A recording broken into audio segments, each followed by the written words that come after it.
My 6-year-old niece called me on a stormy night, her voice trembling through the static. I'm locked in, starving.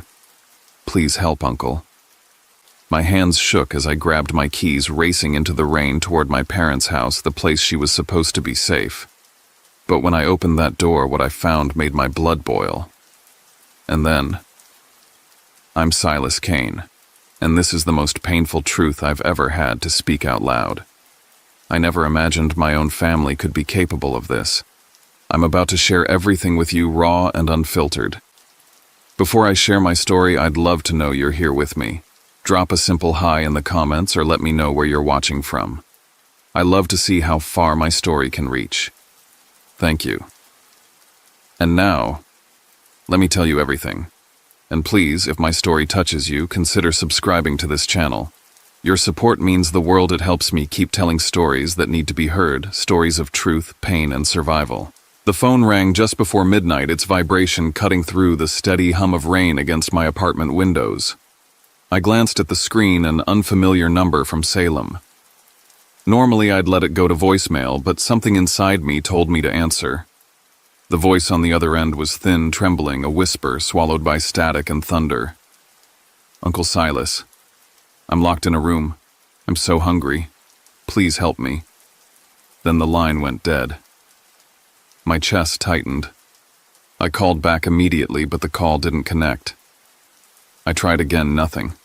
I dialed my parents' house where my niece Ivy had been living since my brother vanished from her life. No answer. I tried my mother's cell, then my father's. Straight to voicemail each time. The silence was louder than the storm outside. I grabbed my truck keys with shaking hands, pulling on an old raincoat and stuffing a flashlight and first aid kit into a bag. The air outside was heavy with electricity, the kind of storm that made the streets look like rivers under the lightning's glare. Tires skidded on wet asphalt as I barreled down I-5, every mile a war against the pounding rain and my own spiraling thoughts. Why would Ivy be locked in a room? Why hadn't I listened to my gut sooner when I noticed the shadows under her eyes and how she clung to that ragged stuffed bear of hers? I should have known. By the time I pulled into the quiet cul-de-sac outside my parents' house in Salem, my heartbeat was louder than the thunder. The house sat there in darkness, shutters rattling in the wind. Too quiet, too perfect on the outside. The lawn neatly trimmed, the white fence glistening with rain. A mask of order hiding rot. The front door was locked tight, no lights inside. I circled to the back, my flashlight catching on the glint of raindrops. The kitchen window was jammed but brittle with age. I pressed my shoulder against the frame until the glass gave way, shattering in a muted crash under the roar of the storm. Shards crunched beneath my boots as I pulled myself into the cold silence of the house. The air reeked faintly of mildew. I crept through the hallway, every creak of the floorboards amplified. My light caught on a narrow door at the end of the hall. The wooden frame bore scratches where a latch had been forced shut from the outside. My stomach turned. I unhooked the lock, swung the door open, and there she was. Ivy sat curled in the corner on a thin blanket, a stuffed bear clutched tight to her chest. Her face was pale cheeks, sunken eyes wide and hollow. A plate with a few broken crackers sat beside her. Her lips trembled as she looked up at me, and then she was in my arms, fragile as a bird. "Uncle," she whispered, her voice breaking. I wrapped her in my raincoat, my own breath unsteady as I snapped photos of the room, the latch, the crumbs, anything that might prove what I was seeing. Then I carried her out into the storm. As I drove back toward Salem's ER, Ivy, dozing weakly against me, my mind wouldn't stop replaying the sight of that room. Why would my parents lock her in there? Why had they left her alone? The questions ripped at me as hard as the rain on my windshield. On the passenger seat, her stuffed bear lay limp damp from her tears. I noticed a small plastic bowl abandoned by the door of the storage room, streaked with what looked like dried seasoning instant noodles maybe. And on the desk in the hallway, a calendar with evening dates crossed out in red ink. Patterns, signs of absence. My blood ran cold. Something was deeply, terribly wrong. The ER lights felt too bright, too sterile against the storm I'd just pulled Ivy out of. Nurses rushed forward as soon as they saw me carrying her, their expressions hardening at the sight of her thin frame. Dr. Nora Patel, a pediatrician on call, guided me into an exam room. I laid Ivy down my hands, reluctant to let go. Blood pressure, temperature, blood work. Everything was logged with brisk precision. Dr. Patel's face tightened as the numbers came in. Malnutrition, severe vitamin deficiencies, chronic neglect. She explained in calm, steady words that Ivy would need to be admitted for monitoring and long-term care. My chest ached with every phrase.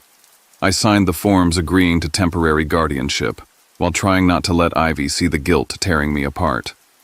When Dr. Patel asked about her guardians, I told her the truth. I couldn't reach them. My parents hadn't answered a single call. She frowned, noting it in the file, and said a mandatory report would be filed with Child Protective Services. For the first time, it felt real. This wasn't just my private horror, it was now a case. Evidence, paperwork, investigations. I handed over the photos I'd taken at the house, every detail I could recall. The scratched latch on the storage door, the bowl with its salt-stained residue, the crossed-out evenings on the calendar. Dr. Patel nodded grimly, telling me these details would matter. Later, when Ivy stirred, I held her hand. Her fingers were cold, but she clung to me. In a whisper barely audible, she said, "I didn't know how to call you. I don't know your number." A lady. She gave me the phone. My head snapped toward her. "What, lady?" Ivy's eyes flickered uncertain. She had a dark raincoat. She pushed the phone through the door with a note. It said, "Call Uncle Silas." My breath caught. Someone else had been there. Someone who knew what was happening inside that house and decided to intervene.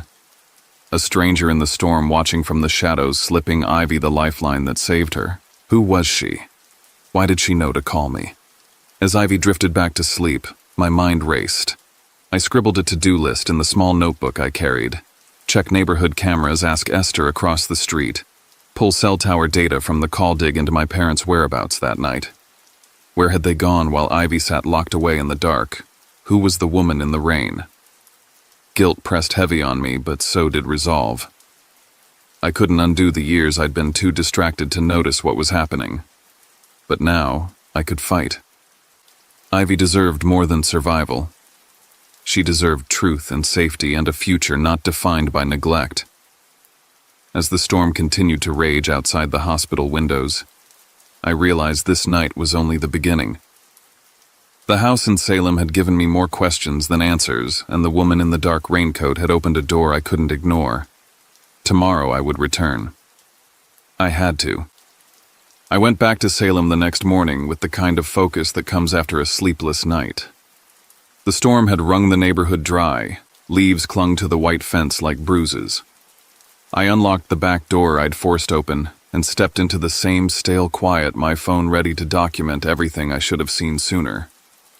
In the study, my father's desk sat like a stage-set blotter, square pens aligned a framed family photo aimed straight at the door, as if to greet any visitor with a smile that no longer meant anything.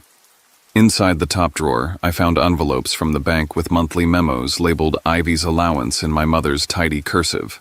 The deposits matched the amount I'd heard them mention, a stipend meant for Ivy's care. Yet the receipts paper-clipped behind each envelope told a different story. A new set of audiophile speakers, a tasting menu at a downtown restaurant, 2 orchestra tickets for a weekend I remembered Ivy missing school. I photographed every page, date, and total. A leather-bound planner sat in the lower drawer. Pages were filled with dinner parties, gallery nights, and social commitments, many in the evenings. The same evenings crossed off on the hallway calendar. Next to a Saturday entry was a small star and the word late. I pressed my palm onto the paper to steady my breath and kept going. Esther opened her door on the second knock. She wore a faded sweater and the kind of gaze that has kept a quiet count of wrongs over the years. We spoke in her living room while the heater ticked. She said she often heard crying late at night, thin and muffled, and saw my parents leaving, dressed up, the porch lights set on a timer that clicked on at the same minute every evening. Once she woke to the sound of rain and saw a woman in a dark raincoat standing beneath the eaves across my parents' back steps, motionless, looking toward the kitchen door. I thought she might be waiting for someone, Esther said, but the house stayed dark. She wrote down what she remembered. I snapped a photo of her note along with the time-stamped snapshot she'd taken months ago of my parents heading out in formal wear. From there I drove to Ivy's elementary school. The secretary led me to a small conference room where Clara Reed, a young teacher with calm eyes, had a folder ready. Attendance logs showed a pattern of starts and abrupt stops, Ivy present for a day or two, then absent for a week. Behavioral notes described lethargy and hunger. Staff had tried calling the listed guardians again and again with no reply. Clara told me she'd sent emails that bounced back or went unanswered. I asked if the school could prepare a formal letter about educational neglect and the attempts to contact my parents. She nodded and promised to send one by day's end. When she said Ivy often arrived clutching her worn stuffed bear and asking for just a snack, please, I had to look away to keep my voice from breaking. I returned to the house with a list of places I hadn't checked. The hallway closet held little besides a vacuum and neatly folded linens. In the study again, I crouched to check the file cabinet. An almost invisible keyhole winked from the back panel of the lowest drawer. I found the key taped under the desk drawer runner, the kind of trick you learn from watching a man who hides whiskey in the garage rafters and insists he doesn't drink. The lock gave with a soft click. Inside lay a thin folder labeled IVK in my father's handwriting. My mouth went dry. The folder held a photocopy of a trust document titled IVV Kane, with Freya's name in the grantor line dated years back, and a stapled packet behind it, a draft petition to assume management of a minor's trust by a legal guardian. The draft was partially filled in my mother's name, typed neatly beside proposed guardian. My father's contact information clipped to the front, but the signature lines were blank, flagged with yellow sticky notes that read, "Sign and notarize and submit with letters." Tucked behind those forms were printouts of bank balances and quarterly statements that didn't belong to any account I knew. I photographed each page, every reference number, every address line, and kept digging until I was sure I had everything. I called the HOA office on the drive back to the hospital. The manager said the neighborhood didn't maintain shared security cameras. Only individual homes had doorbells with recording, and my parents had never opted in. He was willing to confirm in writing the neighborhood's general policies and the dates of community events that matched the planner entries. Another thread for the file. Back at the ER, I showed Dr. Battelle the documents and told her what Esther and Clara had said. She reminded me to keep my focus feed. Ivy, keep her warm. Let the professionals record the rest. I stood at the foot of Ivy's bed and watched the slow rise and fall of her chest, the cuff on her arm printing out proof that she was still here. When she woke, she asked for water and a cracker, then told me she didn't like the house when it got quiet at night, because quiet means I'm not allowed to come out. I wrote it down word for word. Every sentence felt like a stone in my pocket, heavy, undeniable, something I would carry into whatever came next. That night, at the kitchen table in my apartment with papers spread out under the lamplight, I built a timeline. Allowance deposits, luxury purchases, party dates, school absences, medical findings, the locked room, the woman in the rain, and now this, a dormant trust with my niece's name on it, and a ready-made path for my parents to seize control. The pattern stopped being a suspicion and became a map. I texted a single line to a number a friend had given me earlier that day, a family attorney in Portland named Harper Quinn. "I need help," I wrote. "It's about my niece." I didn't sleep, but the night changed. It shifted from helplessness to intent. The next morning I would put these pages on a lawyer's desk and say the words out loud. It wasn't just neglect. It was a plan. Harper's office sat above a coffee shop that smelled like cinnamon and burnt sugar. She had a court-calm voice and an efficient way of arranging paper that made chaos look solvable. I laid out everything: the photos of the storage room, the bowl with its salted crust, the calendar, the receipts tied to Ivy's allowance, Esther's written account, Clara's attendance logs, the preliminary medical report. At the end, I slid across the trust file and waited. "This isn't only a child welfare issue," Harper said after a long silence. "This is financial misconduct woven through a pattern of neglect." She asked for permission to contact the hospital social worker and the school to formalize statements. I agreed and signed what she put in front of me. When she examined the trust folder, she paused at the draft petition. She ran her finger along the footer where a template vendor's name sat in small type. Look at the date and the metadata tag, she said, turning the sheet so I could see the microprint. This draft was generated recently, not years ago. My stomach flipped. She requested any documents I had with Orion's signature for comparison. I pulled up a scanned lease agreement and an old birthday card Orion had signed with a messy flourish back when we still believed life would be simple. Harper compared strokes and pressure on a sample signature that had been printed and traced on a photocopied page tucked in the folder. "This isn't your brother's hand," she said. "Someone tried to approximate it." By midday, Harper had coordinated with Dr. Patel, who agreed to provide a detailed medical statement outlining Ivy's malnutrition and the signs consistent with prolonged neglect. Esther would sign a sworn declaration about the late-night crying and the timed porch light. Clara planned to send a letter about school attendance documented outreach attempts and the times Ivy appeared hungry and exhausted. Harper said we would seek emergency temporary custody and that the trust materials would be secured under a preservation notice to prevent tampering. That afternoon, a lawyer representing my parents called Harper. He insisted I had broken into the house and stolen private records, that I was staging a campaign to smear respectable grandparents who had done their best. He hinted they would file a police report for trespass and demand the immediate return of all documents. Harper remained cool. She acknowledged the entry, explained the exigent circumstances and the medical emergency, and pointed out that the materials I possessed pertained directly to the welfare of a minor and potential exploitation. She asked the opposing counsel to preserve any and all communications referencing the trust, the allowance, and my brother, including emails sent from home IP addresses. The line went quiet for a beat. We sat with the door closed as Harper organized the motion packet. "They'll push back," she said, "and they'll present something that looks legitimate to confuse the court." Her prediction landed sooner than I expected. An hour later, an email arrived from opposing counsel attaching a typed letter ostensibly from Orion stating that he had asked his parents to look after Ivy and manage her property. The letter was undated, the salutation generic, the sign-off too neat for a man whose signatures had always carried a hurried slant. Harper printed it, then placed it beside the trust draft. "Same font," she said quietly. "Same spacing quirks. Whoever produced one likely produced the other." That evening at the hospital, I told Dr. Patel what was happening and asked Ivy how she was feeling.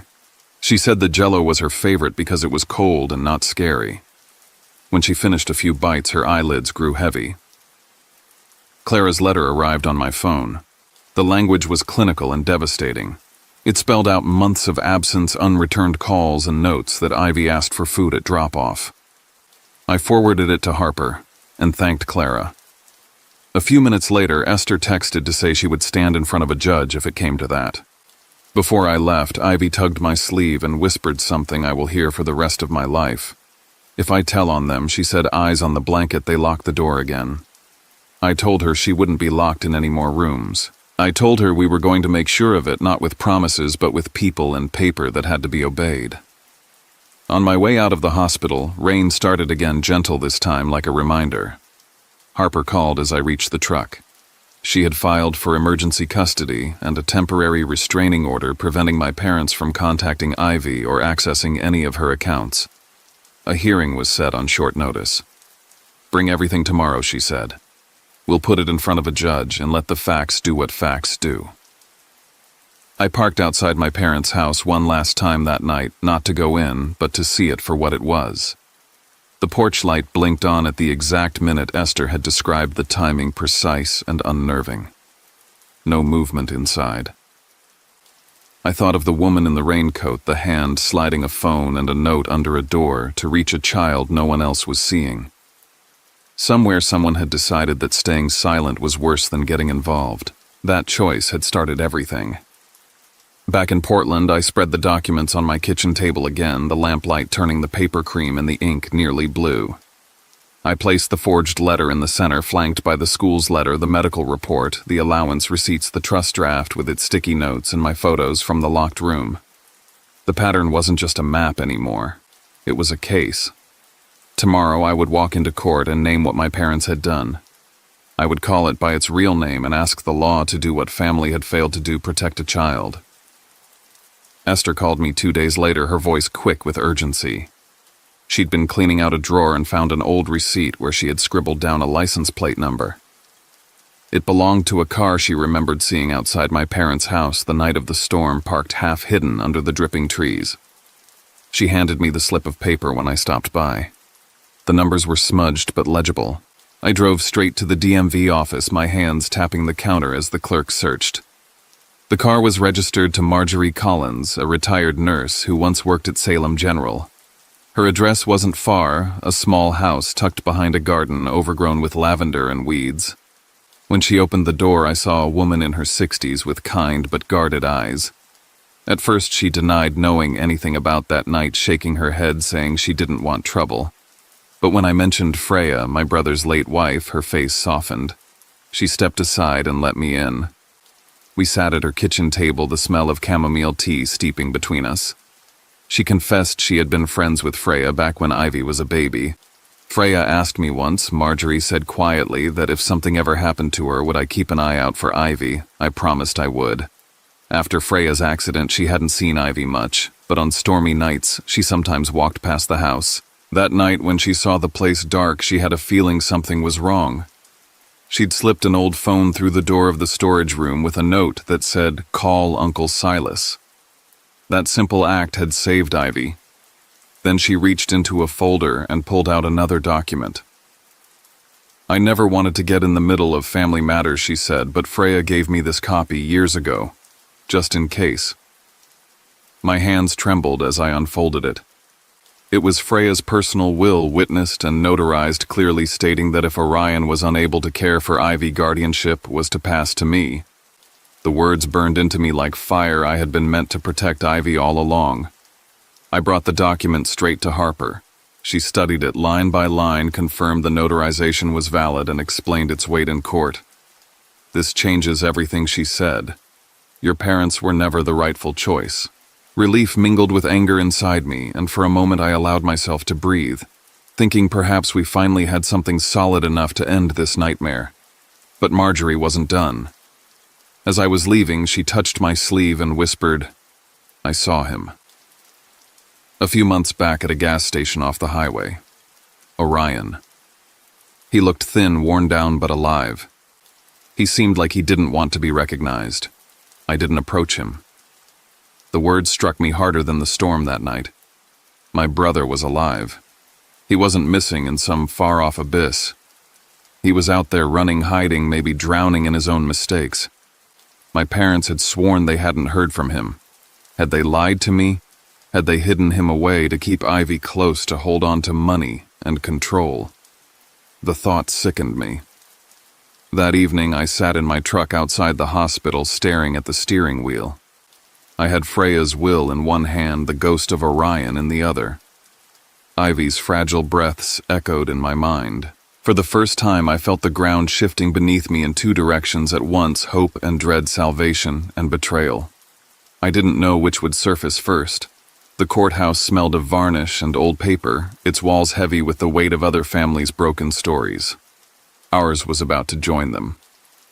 When I stepped inside with Harper, I saw my parents seated at the far table, their lawyer whispering in their ears.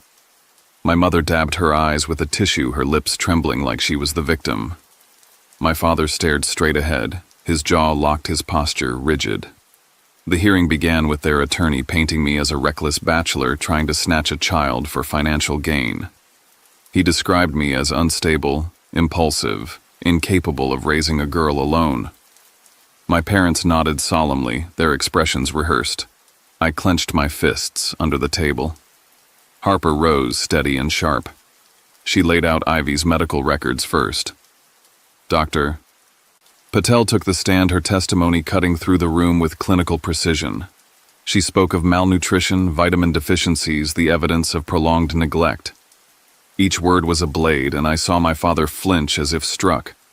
Next came the financial trail. Harper presented the receipts, the bank envelopes, the luxury purchases tied to Ivy's allowance. I watched the judge's brow tighten as Harper stacked one contradiction after another. When she laid out the forged petition with Orion's signature, the courtroom murmured. Then came the surprise I hadn't fully anticipated. Harper called Marjorie Collins. My parents' faces shifted confusion first, then alarm as she walked to the stand. She held Freya's will in her hands, and when she explained the promise she'd made when she said Freya had chosen me if Orion could not, my mother's face drained of color. My father shook his head, muttering lies, but Harper handed the judge the notarized document. It was validated on the spot. The weight of it was undeniable, but the other side wasn't finished. My parents' lawyer rose with smug certainty and produced a printed email. He claimed it was from Orion sent years ago, granting them permission to care for Ivy and manage her affairs. The words were neat, formal, and cold. The judge studied it, but Harper leaned forward and requested a forensic review. She had already run the metadata. This was sent from an IP address belonging to the Kane's residence in Salem, not from Seattle, where Orion lived at the time. Gasps broke out in the gallery. My father's face hardened into stone. I thought it was over, that we had pulled away their last mask. But as the session drew to a close, the clerk rushed in with a fax still warm from the machine. It was from a law office in California. The words were blurred, but the meaning was clear. Orion was alive, and he was petitioning to restore his parental rights. He promised to appear. The courtroom fell into a stunned silence. My heart lurched. The brother I'd mourned, the man I'd thought lost, was not only alive but about to walk back into the story at the very moment Ivy's future hung in the balance. Relief, dread, anger, and hope collided inside me in a single violent rush. If he truly came back, everything we'd fought for could collapse, or it could finally set Ivy free. As the gavel struck to adjourn, I realized nothing was settled.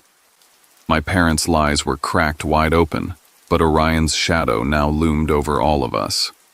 The truth was coming, and it would not wait. The courtroom buzzed with a restless silence, everyone sensing something was about to break. I sat at the petitioner's table, my palms damp against the wood, Harper steady beside me. The bailiff opened the side door, and in walked Orion. My breath caught. He was thinner than I remembered, his hair streaked with gray, though he was only a year younger than me. His shoulders slumped as though the weight of years pressed them down, but his eyes, those familiar eyes, still carried the sharpness of the boy I'd once protected. The room fell quiet enough to hear the shuffle of his shoes on the floor. Ivy froze where she sat with the guardian ad litem, her little hand gripping the stuffed bear until its seams strained. When she recognized him, her eyes went wide. She didn't run to him. She didn't look away either. She simply clung tighter to that bear, caught between longing and fear. My heart tore open at the sight. Orion took the stand. His voice was hoarse, but his words came clear. He admitted to everything I already knew and the things I feared, the drinking, the pills, the years when grief had left him incapable of being a father. He confessed to leaving Ivy with our parents because he thought they would do better than he could. Then he lifted his chin, forcing himself to look at the judge. He said he had been sober for over a year, that he was running a small software company in California, that he was ready to reclaim his role as Ivy's father. He wanted custody back. The judge asked if I had questions. I stood slowly, every eye in the room on me. "Do you know," I asked, my voice breaking, "what our parents have done to your daughter? Do you know she was locked in a storage room starving while they spent her allowance on concerts and restaurants?" Orion's eyes filled, his jaw trembling. He shook his head. "They told me she was fine," he whispered. "They said she was thriving. They said you were too busy to care, that you wanted her trust fund. They told me not to talk to you." I felt the ground tilt. He had believed them. And then in front of everyone, he said the words that cut me to the core. "My father sent me an email warning me not to trust you. He said you wanted Ivy's money, not Ivy." Gasps rippled through the gallery. My father stiffened his face, a mask of denial. Harper leaned forward, her voice precise as a scalpel. She produced the metadata report showing the email had been sent from my parents' home IP address, not from Seattle, where Orion had been at the time. The judge's eyes darkened. My mother began to sob, her tissue trembling in her hand. The thrum of justice was finally audible, like a drumbeat building in the room. But the true climax came when Ivy stood. Her knees shook, her voice so soft the bailiff had to ask her to repeat it. "I don't want to live with Grandma and Grandpa," she said. Then, after a pause that seemed to stretch forever, she turned toward Orion. "I don't want you to go away again." I just want to be safe." Every voice in the courtroom fell silent. My brother's face crumpled. He covered his eyes with his hand, tears slipping through his fingers. I wrapped my arm around Ivy, steadying her trembling body as she buried her face into my shirt. I realized then that no matter what the law decided, her words had already drawn the line. She had spoken the truth none of us could ignore. I looked across at Orion, at the brother I had once carried on my back through wheat fields, the man who had disappeared into addiction and left me to pick up his broken pieces. For the first time in years, his eyes met mine, not with defiance, but with something closer to surrender. The gavel struck, adjourning until the following morning for the judge's ruling. I left the courthouse with Ivy's small hand in mine, the storm of the past crashing against the fragile hope of what lay ahead. The next morning, the courthouse air felt heavier, as though everyone knew the verdict would redraw our family forever. I sat straight-backed, Ivy nestled beside me with her guardian Harper poised with her notes. Across the aisle, my parents looked brittle, their lawyer whispering with increasing agitation. Orion sat alone, his head bowed, hands clasped tightly. Judge Holt entered, his expression grave. When he spoke, every syllable carried the weight of finality. After careful review of testimony, medical reports, financial evidence, and legal documents, this court finds Harlan and Lila Kane unfit for guardianship. Their rights are hereby terminated, and the matter will be referred to Child Protective Services for further oversight. My mother let out a sob muffled into her hands. My father's face froze as if stone had taken the place of flesh. The gallery murmured, some with pity, most with disapproval. Their fall from grace was complete. Then the judge turned to me. He held up Freya's notarized will. This document names Silas Kane as the secondary guardian in the event Orion Kane is unable to serve. Based on the evidence presented, the court awards full custody of Ivy to Silas Kane. He has demonstrated the capacity, stability, and commitment necessary to protect and nurture this child. My chest filled with a breath I hadn't realized I was holding. I turned to Ivy, who looked up at me with wide eyes. For the first time, I allowed myself to smile. The judge wasn't finished. He turned to Orion. "You remain Ivy's biological father. The court recognizes your efforts toward sobriety and rehabilitation. You will be granted supervised visitation with the possibility of expanding those rights if you can demonstrate consistent stability and continued sobriety." Orion nodded, tears streaming unchecked down his cheeks. "Thank you," he whispered, though I knew those words weren't for the judge alone. My parents tried one last time. Lila reached her hand toward Ivy, crying out, "Please forgive us, darling." But Ivy pulled closer to me, her little frame trembling, her silence a final verdict all her own. The bailiff guided my parents out, their heads low, their reputations in shreds. Salem would not forget. When the courtroom emptied, Orion approached me. He stood there shaking and finally said, "I failed her.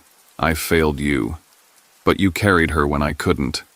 You were the father she needed." I swallowed hard. "You still have a chance," I said quietly, "but don't ever vanish again." Ivy hesitated, then gave him a small hug, tentative but real. Orion broke down, clutching her gently, promising he would fight to stay present. Back in Portland, weeks later, life began to take shape again. Ivy shared a room with Milo, who taught her to shoot hoops in the backyard. Sienna baked her cookies shaped like stars. The color returned to her cheeks, the shadows beneath her eyes softened. One morning, as we sat under the apple tree Sienna had planted years ago, I watched Ivy laugh as blossoms fell in her hair. The tree was blooming for the first time, and it felt like a sign that something broken had begun to mend. A letter arrived not long after. Inside was a check from Orion made out for a staggering amount. The note with it read, "This isn't repayment. It's gratitude. You saved her life." I folded it carefully and put it aside, vowing it would serve Ivy's future, not my own. Now, when I look back, I know this story was never just about custody battles or trust funds. It was about the meaning of family, what it asks of you, what it takes to fight for it, and how love sometimes demands you stand against your own blood. Responsibility, not DNA, makes someone a parent, and when the time came to choose, I chose Ivy. So here's what I tell anyone willing to listen. Trust your instincts, act when something feels wrong, and never underestimate the cost of silence. A child's safety outweighs pride, reputation, or money. That stormy night taught me one truth I'll never forget: family is not who claims you. It's who shows up when you're locked away in the dark, waiting